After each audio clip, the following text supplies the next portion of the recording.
Nashville legends Tom Bukovac and Guthrie Trapp appeared on Rick Beato's channel. It's a great video to watch and so many golden moments for us guitar players to steal from.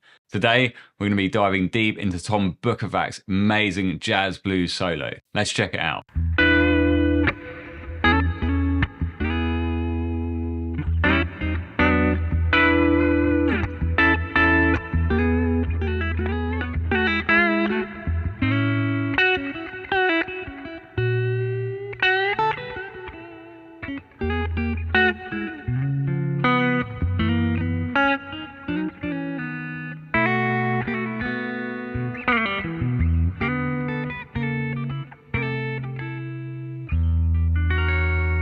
Nice. Tom just did that off the cuff and it was just music. It was just so musical. So let's break down exactly what he's doing, try and get to what he's thinking, hopefully, and break down some of the concepts. We're playing a 12-bar blues in E.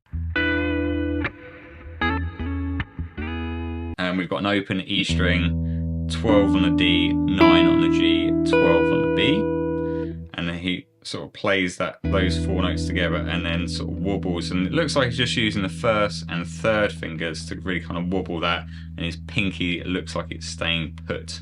And before that, which is a theme running through this is creating the groove, is his thumb. So what I can see he's doing is sort of slapping the E string and then sort of playing the open string as a palm mute. So those who don't know palm mute, just placing that palm just in front of the saddle to create a dampen effect. So kind of get used to that, because that's going to appear a lot through the whole video. So we've got palm mute and then grabbing that chord and adding vibrato. Then he sort of slaps the strings. Then he's going into this sort of sus shape, 9th fret, D, G and B. And then using our second finger to hammer onto the 10th fret, third finger to hammer onto the 11th.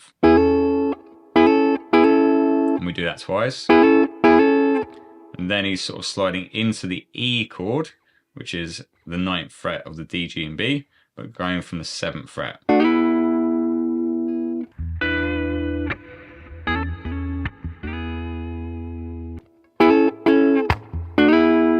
And we just noticed there I just added in that thumb slap open E string before the slide. Then he's answering that by playing this little phrase. That's referencing an E chord, and then going down chromatically until we get to the flat 7th of the chord.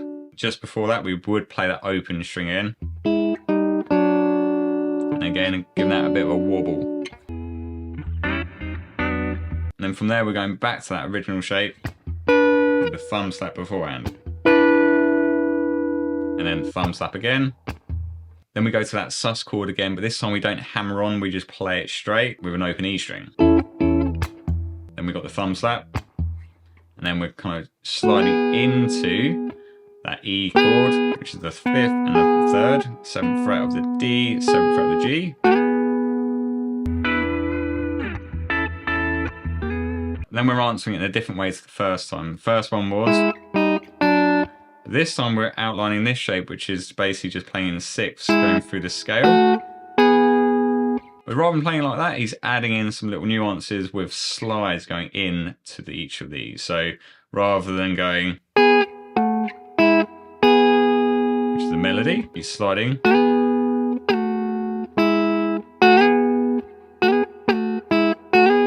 Listen.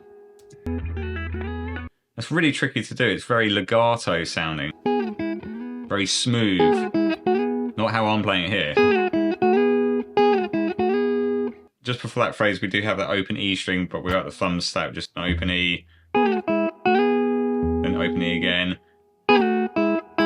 Then just after that, we then got the thumb slap and open string, and that takes us to bar number 5. This is where we change to the chord of A, which is very typical in a blues, like E chord for 4 bars, A for 2 bars, but we have a little twist.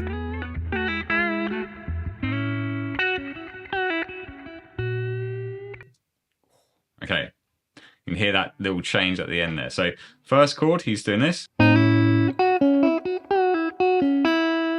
sliding into the A chord, So thumbs over on the 5th fret, which is our A note, and then we're referencing these two notes, which is our major third and 5, but sliding from a chromatic semitone below. Then we're playing notes out of the A Mixolydian scale, and here we've got 7, 6, 5, 7.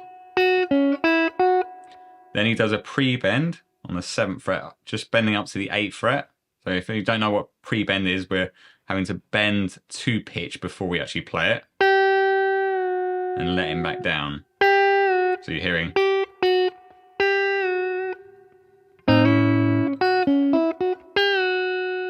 Okay, from there. 5, back up to 7. Then to the 6th fret of the G string. Then back to the 5th fret of the B.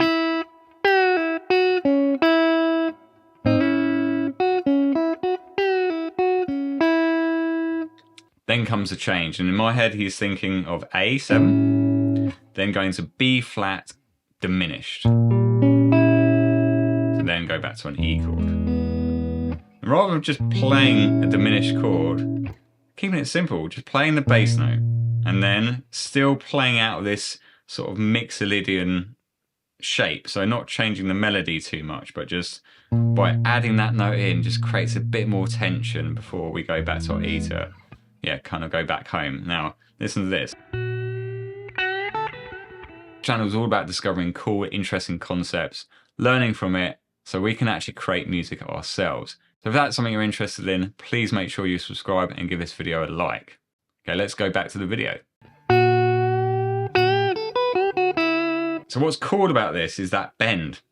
He's not actually bending it to pitch as such. He's bending it past the semitone and almost to the tone. So he's almost getting to this note, but not quite. So it's like in between that note and that note.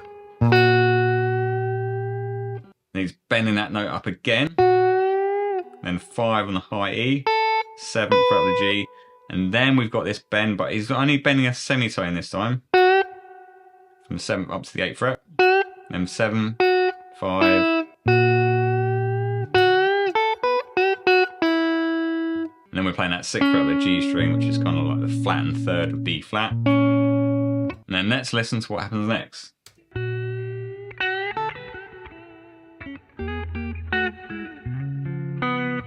Okay, so here we're referencing an E chord, and then to a C sharp dominant 7th, which is the 6th chord of E, so the 6th dominant. So he's outlined that E chord beautifully, just sliding into the 9th frets of the D and B strings, chromatically moving down, and then ending on the root position, the 5 of the B string, and then the 6th fret of the D. And then C sharp 7, which is the 6th chord, sliding into the C sharp from the 3rd fret, so 3rd up to 4th. And that's all root, 3rd, and then the 7th, flat 7th. Then we have a thumb slap, and then an open string, palm mute, and then it goes to this. So that is an F sharp dominant 7th, which is the 2 chord. And then what he's doing here is this. So his thumbs over, playing the 2nd fret, and he's barring the 2nd fret of the D and the G strings, plucking all 3 strings together, hammering on to the 3rd fret. Then melody, and then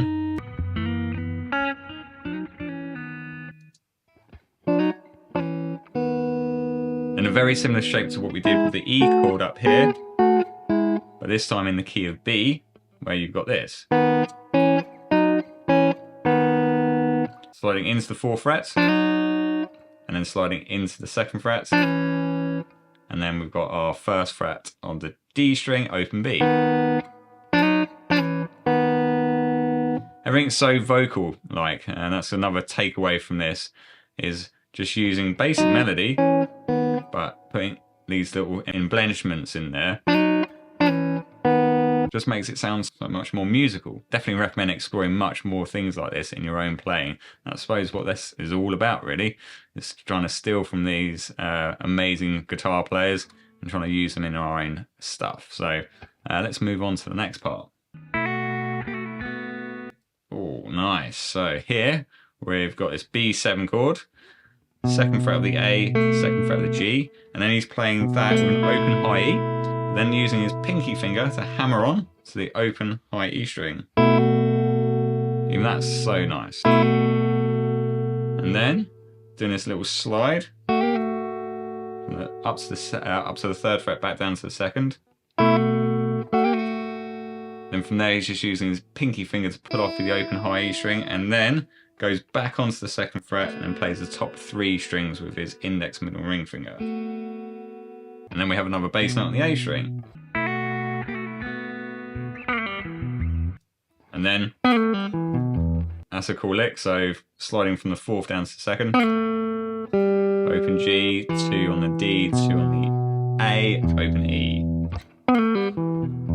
Now that takes us to the turnaround, but just quickly, I just want to show you the last chord. Nice.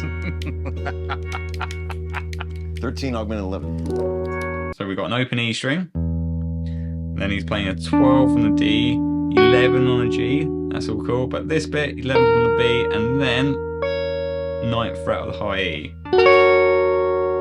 Now if you want to learn the turnaround for this and 3 other simpler ways to play this, check out this video next.